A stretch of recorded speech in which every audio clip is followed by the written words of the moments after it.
जय हिंद। मैं बता देना चाहता हूं आप लोगों को कि जो प्राचीन इतिहास का कोर्स है वो एलवी स्टडी पर बिल्कुल फ्री चल रहा है। इससे एक भी क्वेश्चन आपके पेपर में बाहर से नहीं आएगा। तो ये पूरा बेसिक से और हार्ड लेवल पर ज्ञान है। ठीक है, तो वीडियो को देखना ना भूलें। और इससे पहले मैंने सिर्फ एक ही क्लास लिया है, उसमें हमने सिर्फ प्राचीन इतिहास के बारे में पढ़ा है। तो चलिए देर न करते हुए वीडियो को शुरू करते हैं।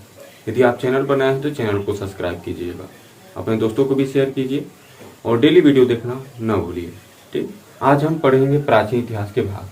प्राचीन इतिहास के भाग, तो जो प्राचीन इतिहास के भाग होते हैं उसको हम 3 भागों में बांटते हैं। प्राचीन इतिहास को कितने भागों में? 3 भागों में। प्रागैतिहासिक, आद्य ऐतिहासिक और ऐतिहासिक। कितने भाग होते हैं प्राचीन इतिहास के? तो प्राचीन इतिहास के भाग 3 होते हैं, प्रागैतिहासिक, आद्य ऐतिहासिक, ऐतिहासिक। अब इनके बारे में पढ़ेंगे, आखिर प्रागैतिहासिक, आद्य ऐतिहासिक और ऐतिहासिक आखिर होते क्या है, इनके बारे में जानकारियां क्या है। तो सबसे पहले हम पढ़ते हैं प्रागैतिहासिक। प्रागैतिहासिक में ये होता है कि इसमें तो न लिपि थी और न ही लेखन प्रणाली का विकास हुआ था।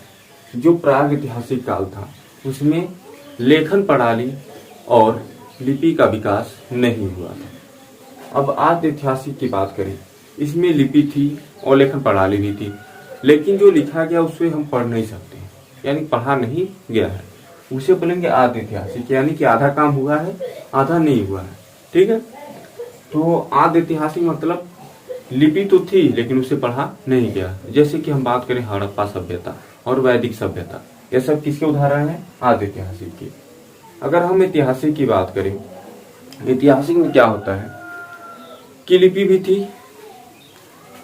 ऐतिहासिक में क्या होता है कि लिपि भी थी और लेखन प्रणाली भी थी और इसे पढ़ा भी गया है। तो ध्यान दीजिएगा, अगर हम बात करें प्रागैतिहासिक की, इसमें न लिपि थी और न ही लेखन प्रणाली का विकास था। आद्य ऐतिहासिक में क्या होता है कि लिपि तो थी लेकिन उसे पढ़ा नहीं गया है। ऐतिहासिक में क्या होता है कि लिपि थी, लिखा भी गया, लेखन प्रणाली भी थी और इसे पढ़ा भी गया है। ठीक है, ये हो गया है। अब हम पढ़ेंगे प्रागैतिहासिक के भाग। अब प्रागैतिहासिक को कितने भागों में बांटा गया? अब प्रागैतिहासिक को भी 3 भागों में बांटा गया है। इसमें हम लोग पहला पढ़ेंगे पुरापाषाण काल, मध्यपाषाण काल, नवपाषाण काल। तो प्रागैतिहासिक को कितने भागों में बांटा गया है? 3 भागों में बांटा गया है, पुरापाषाण काल, मध्यपाषाण काल और नवपाषाण काल। ठीक, अगर हम पुरापाषाण काल की जो काल कब से कब तक था इसके बारे में बात करें तो 10 शुरू से, यानी कि जब से आरंभ हुआ और 10,000 ईसा पूर्व तक माना जाता है। यानी कि इसको लिख सकते हैं आरंभ से 10,000 ईसा पूर्व। यानी कि जो पूरा पाषाण काल का समय था वो कब से कब तक था? आरंभ से 10,000 ईसा पूर्व तक था।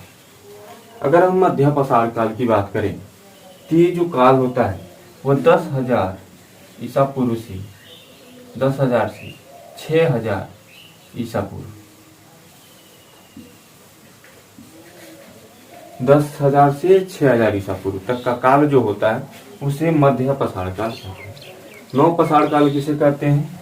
तो ये 6,000 से 3,000 ईसा पूर्व, 6,000 से 3,000 ईसा पूर्व का काल। तो देखिए इसके बारे में एक बार और रिपीट कर देते हैं। ठीक है, हम लोग पढ़ रहे हैं आज प्राचीन इतिहास के भाग। तो प्राचीन इतिहास के 3 भाग होते हैं, कौन कौन? जो प्रागैतिहासिक, आद्य ऐतिहासिक और ऐतिहासिक। प्रागैतिहासिक में क्या होता है कि लिपि न लिपि थी न लेखन प्रणाली थी, न लेखन थी न लेखन प्रणाली थी न लिपि। और जो आद्य ऐतिहासिक काल होता है इसमें क्या होता है कि लिपि थी न इसे पढ़ा गया। लिपि तो थी लेकिन इसे पढ़ा नहीं गया है। अगर ऐतिहासिक की बात करें तो इसमें लिपि भी थी और इसे पढ़ा भी गया है। अब हम लोग पढ़े हैं प्रागैतिहासिक काल। क्या? प्रागैतिहासिक काल। तो प्रागैतिहासिक काल भी 3 भागों में बटा हुआ है, पुरापाषाण काल, मध्यपाषाण काल और नवपाषाण काल। पुरापाषाण काल, मध्यपाषाण काल और नवपाषाण काल। तो देखिए पुरापाषाण काल का जो काल होता है आरंभ से 10,000 ईसा पूर्व तक होता है। तो और मध्य पसार काल का जो समय होता है 10,000 से 6,000 ईसा पूर्व तक होता है। नव पसार काल का जो समय होता है 6,000 से 3,000 ईसा पूर्व तक होता है।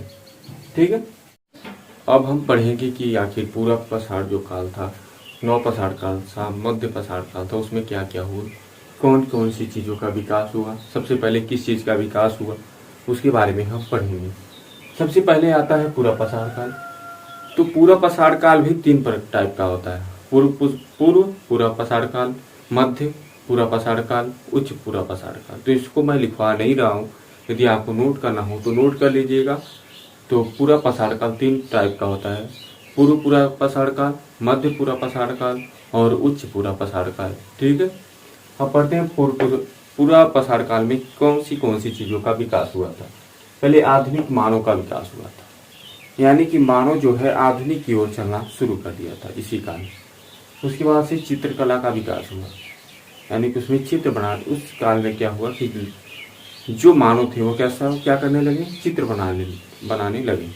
इसके बाद आता है क्रोड उपकरणों की प्रधानता, यानी कि क्रोड मतलब ये होता है कि बड़े बड़े चट्टानों या पत्थरों को काट कर एक नुकीला बनाया जाता है ताकि जानवरों को मार सके। तो क्रोड उपकरणों की प्रधानता यानी बड़े पत्थरों को तोड़कर बनाया जाता है। ठीक है, इसके बाद से हम मध्य पसार काल पढ़ेंगे।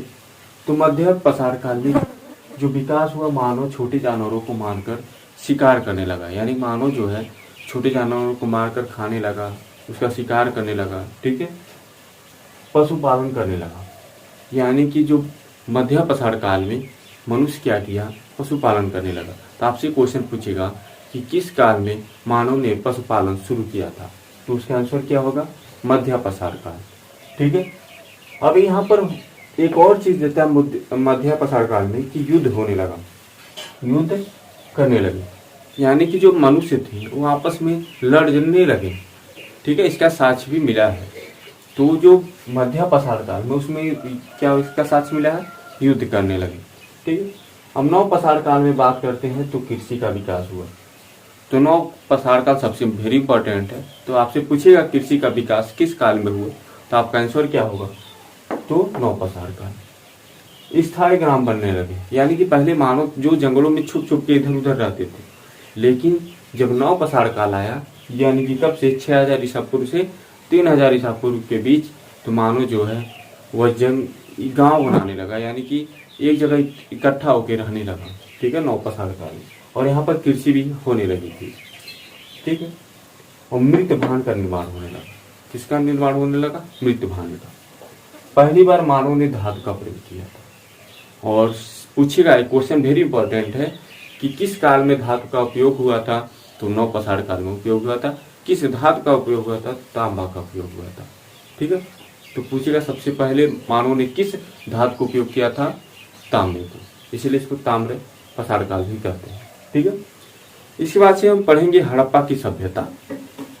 हड़प्पा की सभ्यता नाम भी दिया गया है और सिंधु सभ्यता का ही नाम दिया गया। इन दोनों नामों में इसलिए हड़प्पा सभ्यता का नाम उचित होता है क्योंकि 1921 में दयाराम साहनी ने सबसे पहले हड़प्पा सभ्यता की ही खोज की थी और हड़प्पा जगह से खोज की थी। ठीक है, तो हड़प्पा जगह से ही खोज शुरू हुई थी, तो इसलिए इसका नाम सबसे उचित होता है हड़प्पा सभ्यता। ठीक, अब उसके बाद हम लोग पढ़ेंगे हड़प्पा सभ्यता की विशेषताएं क्या क्या थी।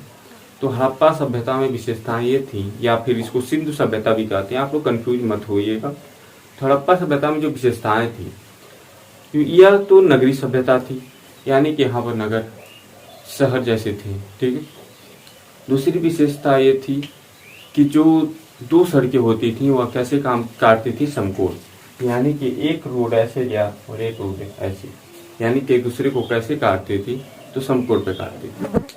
और हड़प्पा सभ्यता में भी 2 सदन, 2 गांव थे, एक में जिसमें उच्च लोग रहते हैं और एक में निम्न लोग। जैसे हम लोग सिंधु जो फिल्म आई थी ऋतिक रोशन की, उसमें दिखाया गया होगा कि एक जो बड़े लोग थे वो व्यापारी रहते थे, वो बड़े से गांव में रहते थे, उनका घर अच्छा होता था। लेकिन कुछ लोग जो होते थे जो खेती करते थे वो दूसरे गांव में निम्न वर्ग, उन्हें निम्न वर्ग बोला जाता है, और जो जहाँ पर व्यापार करने जाते थे उसे उच्च वर्ग बोला जाता था।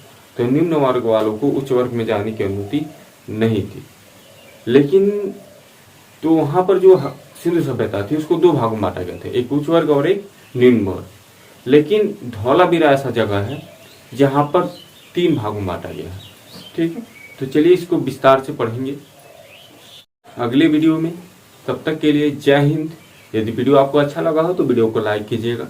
यदि आपका रिस्पांस यदि अच्छा मिलेगा तो हम इस क्लास को आधे घंटे तक करेंगे। ठीक है, और यदि आप चैनल पर नए हैं तो सब्सक्राइब कीजिए।